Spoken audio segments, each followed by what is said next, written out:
What is the worst pinball machine out there? That's a hard question to answer because pinball is a very subjective topic. People have their favorites and people have their least favorites. There is no bad pinball game. In most cases, the worst tables are ones that are very awkward, not fun to play, boring, devoid of shots, or complete stinkers of wasted potential.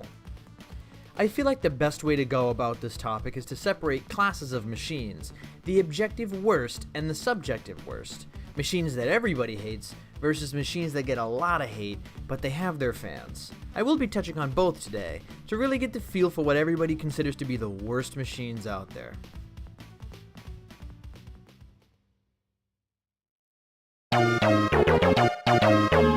We'll start the objective category with an easy clunker.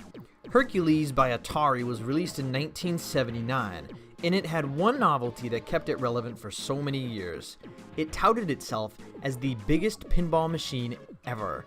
Its size was immense, and for casual players, its novelty roped them in right away. But for pinheads, the machine lost its luster really quickly. It plays really slowly. Its slow speed and boring gameplay put it as one of the worst pinball machines out there, despite the added amenity of being fucking gigantic. There isn't really much going for it. On the topic of novelty titles, Stern's Orbiter 1 tends to get a lot of hate. It's a really wacky game that pretty much throws the ball around the playfield for you. I'd say it's cool for one-time play, but besides that, it's also pretty devoid of any merit. It's also pretty ugly. Bugs Bunny's Birthday Ball has a ton of potential. The theme is one of the best you could probably pull for a pinball machine, but it's been wasted. The sounds are of bad quality, and unfortunately, a third of the playfield is taken up by an inverted mini playfield trying to pass off as a black hole ripoff. The novelty is cool, and while I may not understand the hate this one gets compared to the others at points, there are aspects of this machine, such as the lack of viable shots, that make it such a disappointment to a lot of people. Thunderbirds by Homepin might be the most recent disappointment. It's not the worst piece of shit in the world, but god, is it just really boring. And the thought of having to spell international rescue one by one is enough to pass on it immediately. It got a big crowd at the pinball show I went to though, so casuals must love it to death. And even then the theme is way before my time, and in some cases that doesn't matter, but at the same time, sometimes, a theme is what gets me so hype about machines.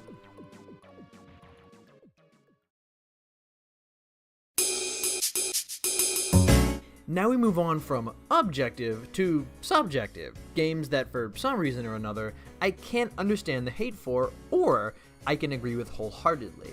Games that tend to get a rowdy crowd, but they all have their rejectors.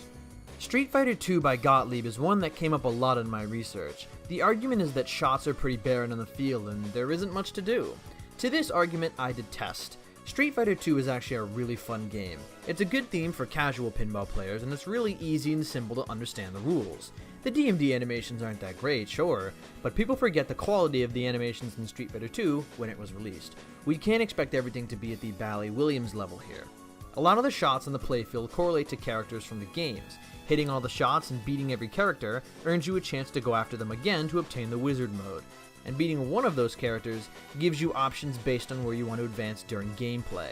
I can see how it can turn a lot of people off, cause it is a Gottlieb, and those are usually hit and miss.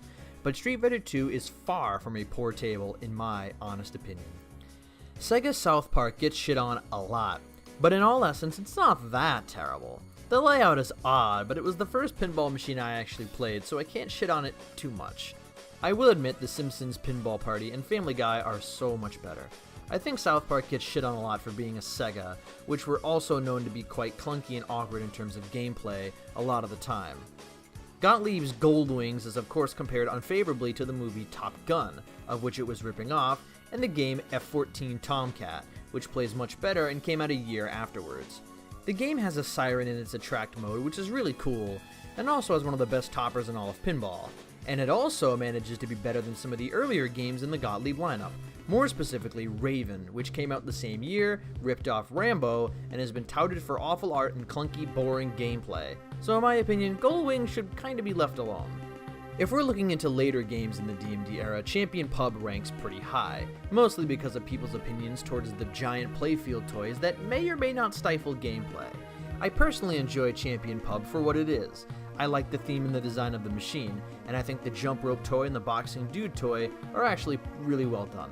They bring a new idea into the machine without tainting the gameplay, but I can see its detractors. X-Files gets dogged on a lot as well. I sort of agree. I think the sounds in this game leave a lot to be desired, and I will admit banging on one shot during the entire game could be very tedious. But the theme carries this game through, and if it wasn't for that and the kick-ass music,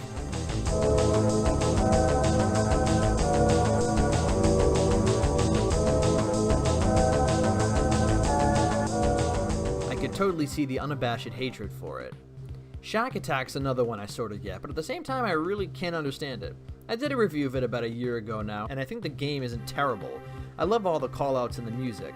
I will admit the game would flow better with a better layout and space for pop bumpers instead of the giant bit of space used for the basket in the game. But god damn it, after all, it is Shack. Kinda carries the game on its own.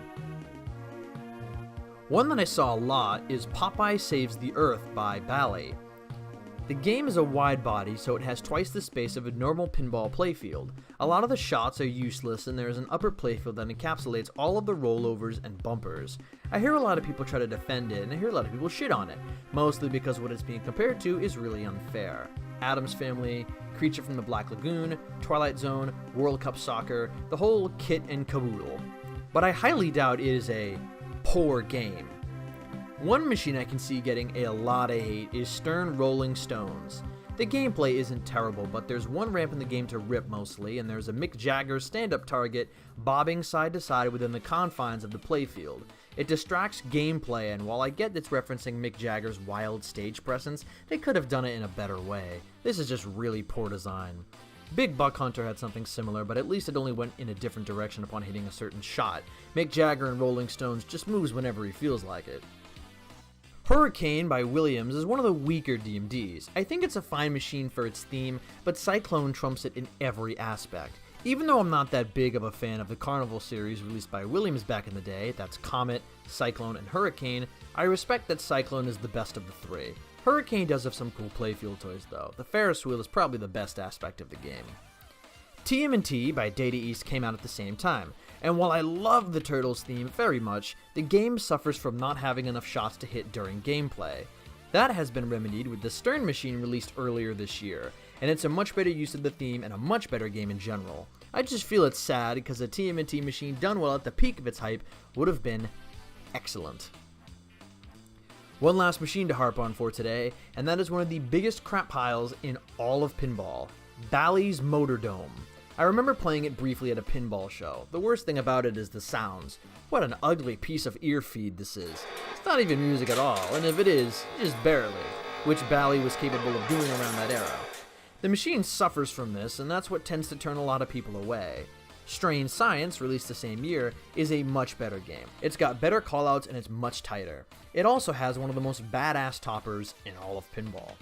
Motordome also has a severe lack of worthy shots. Only one shot actually matters in gameplay, and it's a very awkward side shot that's hard to hit and takes a while to register. At least the art's cool in a very rip-off kind of way. It's pretty much just Mad Max.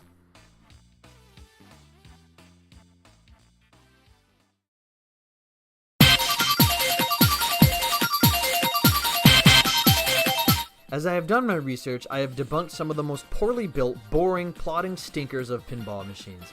Every pinball machine is built differently, and every company has a different method of building them. Some are just a little clunkier than others.